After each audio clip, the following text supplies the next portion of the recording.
শ্ৰী মাধৱদেৱৰ আজি 527 তাৰিখত জন্মজয়ন্তী। এই জন্মজয়ন্তী ভাগ আমি ৰাইজৰ সহযোগত আমি এদিনীয়া কাৰ্যসূচীও উদযাপন কৰিব লোৱা হৈছে। আৰু এই জন্মজয়ন্তী পুৱা ভাগত আমাৰ উপাৰ্জন হৈ গৈছে। ভাগৱত শোভাযাত্ৰা ভ্ৰমণ কৰি ঘূৰি আহিছে। ইয়াৰ পিছতে আমাৰ শৰাই প্ৰতিষ্ঠা হ'ব, নাম হ'ব আৰু গুৰুজনৰ উচিত ঘোষা প্ৰতিভাগ পাঠ হ'ব। আৰু এখনি আমি সভাও অনুষ্ঠিত কৰা হৈছে। এই সভাতে গুৰুজনৰ গুৰু চৰিত্ৰ পেশ কৰা হ'ব আৰু ভগৱান মহাবিদ্যালয়ৰ ছাত্ৰ ছাত্ৰীসকলৰ দ্বাৰা নৃত্য গীত গ্ৰহণ কৰা হ'ব। আৰু হাইস্কুলৰ সিদ্ধান্ত পৰীক্ষাৰ প্ৰথম বিভাগত উত্তীৰ্ণ হোৱা ছাত্ৰ ছাত্ৰীসকলক অভিনন্দন আশীৰ্বাদ প্ৰদান কৰা হ'ব।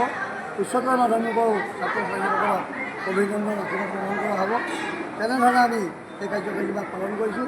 আৰু আপোনালোকক জনাবলৈ কাৰণে আমি সুখী হৈছোঁ যে 2028 বৰ্ষত এই গুৰুজনৰ গুণচৰ্য বন্তি গছি সম্পূৰ্ণ 500 বছৰ হ'ল।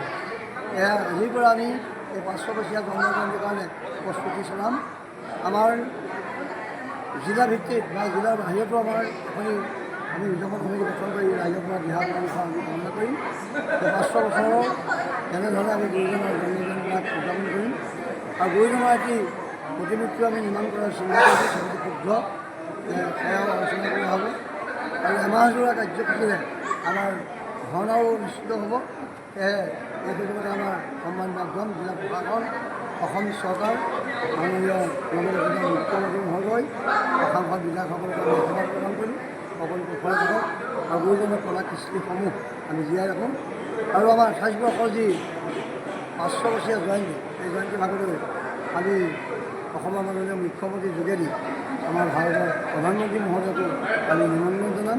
তেখেত আহক, আমাৰ গুৰুজনৰ কলা কৃষ্টি দৰ্শন কৰক আৰু তেখেত আহিলে আমাক খুব ভাল লাগিব। এই সুযোগতে আমি মুখ্যমন্ত্ৰী মহোদয়ৰ লগত এই বিষয়ে যোগাযোগ কৰিম।